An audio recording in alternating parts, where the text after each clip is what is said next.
Oke, assalamualaikum warahmatullahi wabarakatuh. Ya, balik lagi sama gue Rangga. Kali ini pagi yang cerah ini, karena memang biasanya kan hujan gitu ya. Terus pagi-pagi juga jam 6, jam setengah 7 itu masih kelihatan kayak subuh. Dan hari ini cerah. Ya, semoga secara hati teman-teman nih. Oke teman-teman, hari ini kita pengen sharing tentang bagaimana memulai bisnis. Nah, sekarang nih kayaknya mulai banyak banget ya orang-orang yang bikin bisnis baru, bermunculan bisnis sana sini. Ya, kalau keadaannya seperti itu bisa jadi itu jadi berkahnya pandemi juga teman-teman. Yang dulunya malu untuk berbisnis, ya sekarang udah harus bisnis gitu ya, atau sambilan untuk nambah-nambah gitu ya, pundi-pundi kehidupan dalam keluarganya, ataupun ada yang lagi nabung nih buat nikah masa pandemi, ya kan? Karena nikah masa pandemi itu juga berkah, biayanya lebih apa namanya, lebih ekonomis ya, bisa dibilang kayak gitu. Tapi aneh juga sih, segala sesuatu yang nilainya menurut rata-rata orang itu kecil gitu ya, itu dibilang ekonomis. Mungkin lebih tepatnya terjangkau. Oke teman-teman, nah gimana nih, gimana sih cara membuat bisnis? Nah, ini kalau buat bisnis sebenarnya ini tergantung persepsi, cara pandang, atau mindset sih kalau gue bilang. Kalau membuat itu kan kita buat sesuatu, ya membuat itu bisa pakai cara amati, tiru, modifikasi gitu kan. Jadi kita melihat nih, di sekitar kita berapa orang sih yang jualan telur gitu kan, banyak. Berarti memulai ya, membuat bisnis untuk jualan telur itu gampang gitu ya, gampang. Mulai bisnis itu gampang. Yang menjadi masalahnya adalah diri kita sendiri, kita yang mempersulit keadaan. Harus punya syarat ini itu untuk memulai bisnis itu kan. Sebenarnya kalau memulai bisnis atau membuat bisnis ya mudah gitu ya. Ada orang jualan apa di sekeliling kita gitu ya, iya kita langsung tanya gitu, Pak biasanya kalau beli di mana ya. Syukur-syukur kalau memang bapaknya ngasih tahu suppliernya di mana. Nah kalau tidak ya kita carilah di pasar gitu ya. Kita namanya juga dalam berbisnis kan butuh marketing ya, kata dasar aja market gitu ya, pasar. Ya carilah ke pasarnya. Mau bisnis telur ya cari berarti mana nih sekitar rumah kita yang jualan ayam potong. Nah biasanya dia juga jual telur, sudah ada jual telur sekaligus. Ataupun gitu ya, kita carilah peternakan sambil keliling-keliling gitu ya, inspeksi.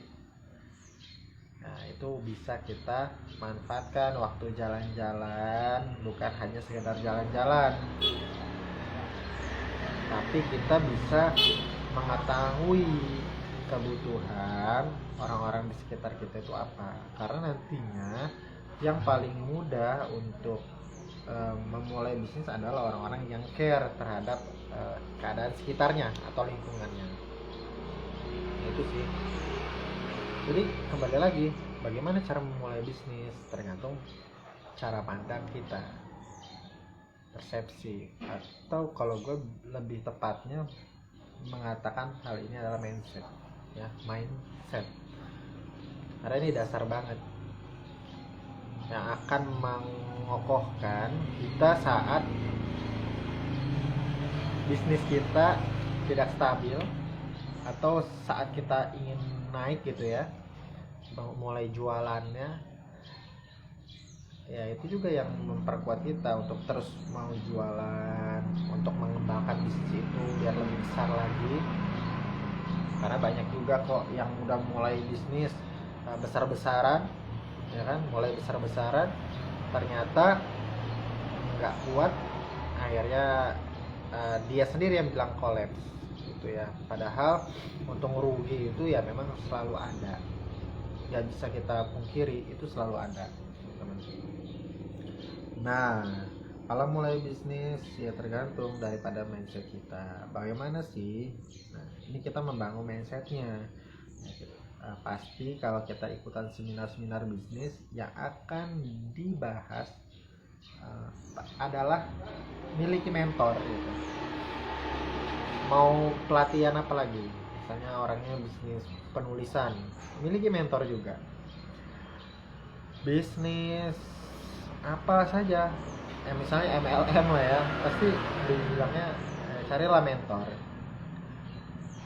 Kenapa sih harus ada mentor gitu kan? Nah ini kan sebenarnya butuh mentor itu karena kita yang belum terbiasa, mindset kita belum terbiasa nih untuk melakukan bisnis. Ada mentor berarti ada alarm, ada orang yang memperhatikan, dan secara gitu ya, secara kedudukannya nanti dia bisa dengan mudah atau enak gitu ya, atau nyaman saat memberi masukan. Nah lain halnya ketika kita tidak punya mentor, berarti kita ya harus mempunyai partner yang bisa mengingatkan atau diri kita sendiri yang bisa mengingatkan untuk bisa on the track, ataupun kita mau melihat hal-hal yang di luar kebiasaan saat membangun bisnis itu sendiri ya. Karena apa, kadangkala ketika kita saking fokusnya saking apa ya, sudah on dalam proses pengembangan bisnis, kita juga tidak melihat dari kacamata sekeliling kita. Nah itu makanya ada mentor, kalau ada teman atau partner yang bisa mengingatkan. Penting gak sih? Ya, penting kalau memang kita tidak terbiasa. Ataupun bisa juga dalam forum discussion. Jadi ada forum bisnis, kita bisa sharing tentang apapun di situ. Makanya bagus banget kalau memang bisa punya mentor. Tapi kalau tidak pun ya ikutlah forum biar kita bisa memperbanyak gitu ya, memperbanyak sudut pandang untuk mengembangkan bisnis kita gitu. Yang pertama mindset.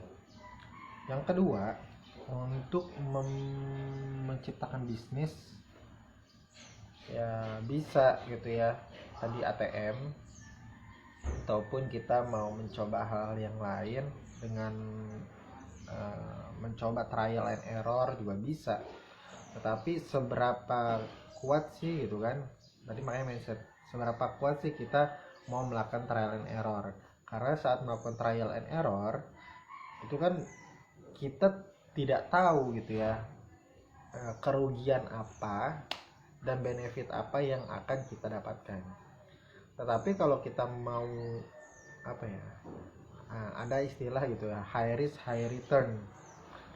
Nah itu juga bisa. Ada orang yang mengatakan bahwa ya saya rugi dari segi finansial, tetapi saya untung dari segi pengalaman yang nantinya bisa dipakai saat dia terus berkembang. Nah pengalaman yang tadi sudah terjadi dialami saat trial and error itu akan memperkuat dia saat di jenjang pengembangan bisnisnya. Jadi itulah gitu ya. Nah, tergantung persepsinya. Ada yang mengatakan wah udah saya nggak punya modal lagi, nggak punya uang lagi, akhirnya tutup gitu ya. Karena dia menganggap juga itu sudah collab. Bukan collaboration ya, tapi collab maksudnya bangkrut gitu ya. Nah, ini tergantung juga. lalu bisnis apa yang lagi ngetren. Ini kan biasanya gitu ya, orang mau buka bisnis apa yang lagi ngetren. Pertanyaannya gini, kalau kita ngomongin ngetren, bicarain ngetren, itu kan setiap daerah berbeda-beda ya. Karena gue sendiri menjadi tutor ya, teacher untuk mengajarkan wirausaha di salah satu lembaga, dan itu ditanya gitu ya oleh teman-teman yang lagi belajar di situ, bagaimana caranya untuk membangun suatu bisnis, atau dia bilang bisnis apa ya kalau saya nanti di daerah saya. Itu yang ditanyakan. Itu kan lucu sebenarnya. Ya akhirnya saya tanya lagi, saya punya bisnis ini, mau nggak gitu ya, mau nggak belajar tentang ini? Oke, mau. Nah, jadi yang sebenarnya gue ajarkan gitu ya, tularkan ke orang lain itu sebenarnya bukan bisnisnya, tapi memberitahu bahwa ada pola untuk membangun bisnis, menciptakan bisnis agar nanti bisnis apapun yang kita pilih gitu ya, itu bisa tetap berjalan walaupun kita belajarnya misalnya tentang bisnis fashion yang customize kayak gitu ya. Nah, karena memang gue dari dulu seneng banget gitu ya dengan produk yang gue banget, maksudnya ya bisa di customize sendiri. Nanti silakan teman-teman cek aja di bio personal gue nih, dari Sirangga. Itu teman-teman klik di linknya, itu teman-teman lihat gitu ya, di situ ada bisnis Marvelous Fashion. Nah, itu sebenarnya bisnis yang gua sudah mulai dari tahun 2014 atau 15 gitu ya. Nah, itu juga menjadi tugas akhir. Alhamdulillah ada tugas akhir. Nah, itu juga bisa memperkuat gitu ya saat melakukan survei dan sebagainya. Ini memang harus terus menerus sih membangun bisnis itu, tidak bisa hanya misalnya setahun 2 tahun lalu kita udah gitu aja. Nah, ini harus terus dikembangkan, apalagi sekarang teknologi dan orang-orang juga mulai banyak mempertajam gitu ya strategi-strateginya di masa pandemi ini. Itu ya yang diajarkan memang pola bisnisnya, tadi pola pikir lalu pola bisnisnya. Nah, jadi kembali lagi, bisnis apa yang lagi ngetren gitu ya, atau bisnis apa yang harus gue buat gitu ya untuk orang-orang. Sebenarnya setiap daerah berbeda-beda, tergantung, makanya kan ada segmentasi siapa gitu ya, atau marketing itu kan sebenarnya bahasa yang sudah menerjemahkan bahwa bisnis itu harus sesuai dengan pasar, pasar, gitu ya, menyesuaikan pasar. Tergantung. Ada yang mengatakan ya pasar itu bisa dibentuk juga. Nah, tapi kan menarik pasar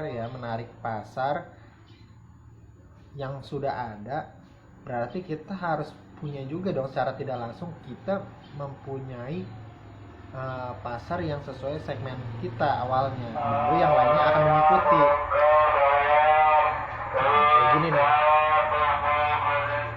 kan jualan roti dari dulu kita sering tahu juga ya.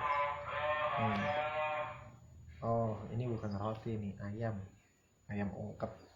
Nah, ini dia tahu bahwa di sekitar sini banyak orang yang butuh langsung ayam yang udah diungkep gitu istilahnya ya, tinggal dijual, orang tinggal goreng, nggak perlu bumbuin lagi, bumbu ungkep dan sebagainya. Wah, nggak harus ngeluarin biaya untuk pergi dulu. Nah, itu pintar tuh. Jadi dia tahu bahwa di sini ada segmennya, di sini pasarnya gitu ya, orang lagi di rumah aja. Jadi kembalikan lagi, bisnis apa sih? Memang kita harus terjun, teman-teman, harus terjun ataupun kita bisa meminta bantuan ke Mbah Google. Mbah Google ada namanya Google Trend. Itu silakan teman-teman pakai aja Google Trend untuk mengetahui berapa orang sih yang mencari di Google tentang hal tersebut, misalnya bisnis fashion apa, misalnya kaos distro, berapa sih perbandingannya sama misalnya kaos sablon satuan, misalnya kayak gitu. Itu kan berbeda-beda. Nanti kita bisa lihat secara demografi, misalnya di daerah mana, misalnya daerah Jogja sama daerah Bogor beda trennya, daerah Jakarta beda juga trennya. Mungkin itu bisa dilakukan di daerah Malang, Jogja, tapi di daerah Jakarta mungkin enggak gitu ya, karena sudah banyak yang langsung aja bisnis print digital printing DTG itu langsung, jadi bisa bikin yang full print dan sebagainya. Itu kan lagi ngetren juga tuh. Ada juga yang pasarnya ternyata nggak cocok gitu, karena ya memang itu juga tergantung. Makanya kan Google Trend, kita harus mengetahui. Kalau teman-teman tanya lagi ngetren apa, ya itu tadi. Untuk mengetahuinya ya kita bisa langsung terjun langsung ke lapangan, melihat, observasi, dan bisa minta bantuan dari Google Trend gitu. Lagi-lagi nantinya apa yang menjadi persepsi kita dan kita langsung terjun ke masyarakat gitu kan, ini kan persepsi kita nih, kita bawa persepsi kita, oh ternyata bisnis ini bla bla bla bla, kita mau bisnis apa. Lalu ternyata saat kita datang ke pasar gitu ya, pasar nggak mau sama apa yang kita tawarkan ini. Gimana caranya? Bisa namanya soft selling ya kan, kita tawarkan, kita edukasi dulu dan sebagainya. Tetapi kalau misalnya hal itu sudah bisa diterima oleh masyarakat, wah, itu mantap banget gitu ya, karena berarti kita masih sedikit pesaingnya, karena di situ belum tren ya. Kalau sampai kita bisa mengambil hati market gitu ya, akhirnya itu jadi marketnya kita, sudah kita yang menjadi orang yang bermain gitu ya di situ. Ya namanya bisnis itu ya sendagurau juga sih sebenarnya, sendagurau belaka, tapi bukan untuk dimain-mainin ya. Karena memang dalam berbisnis itu kita butuh namanya kepercayaan, trust. Kita harus menjaga itu. Orang punya trust kepada kita, nah itu dijaga. Karena bisnis apapun kalau kita modalnya trust, kita serving ya, kita melayani orang lain, ya insya Allah kalau misalnya ditanya gimana bisnisnya, ya lancar. Karena bisa jadi belum beli hari ini, bisa jadi minggu depan, belum minggu depan, bisa jadi bulan depan, bisa jadi dia tidak beli tetapi dia merekomendasikan ke orang-orang di sekitarnya. Coba bayangkan ya. Makanya tugas kita memang hanya ikhtiar. Jadi kita bisnis, kita bekerja apa dan sebagainya itu ikhtiar, dalam rangka ikhtiar.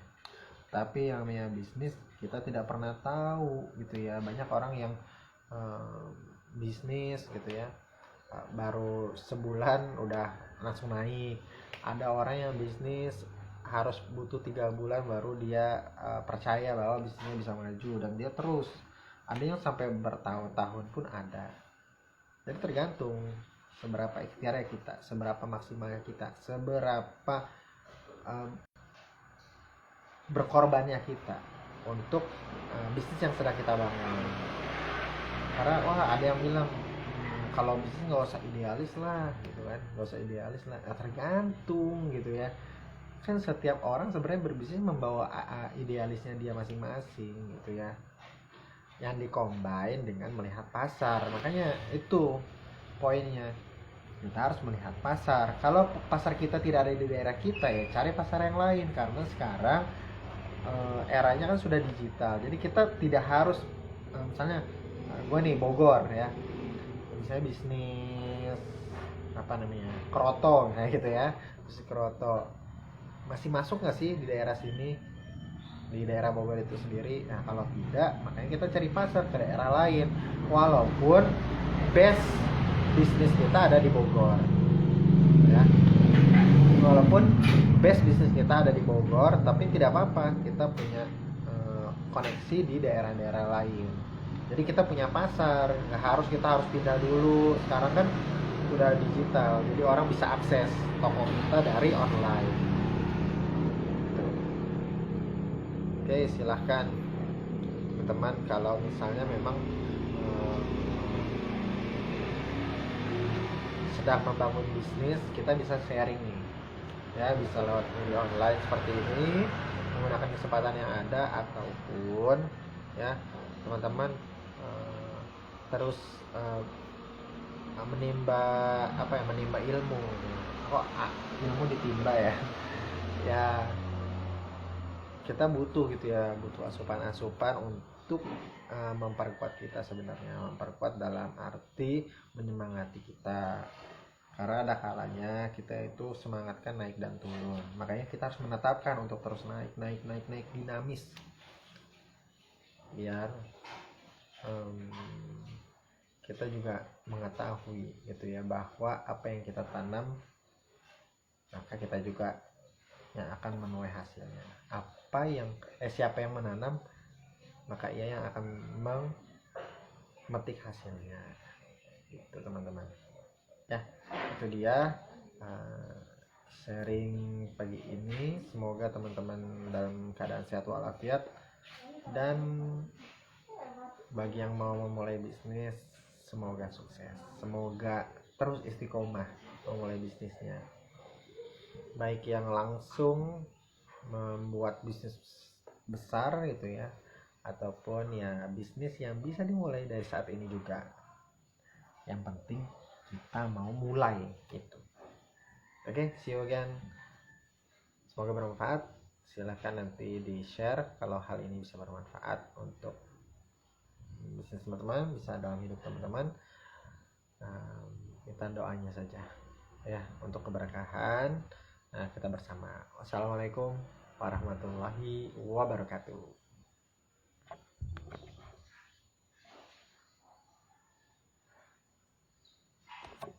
See you.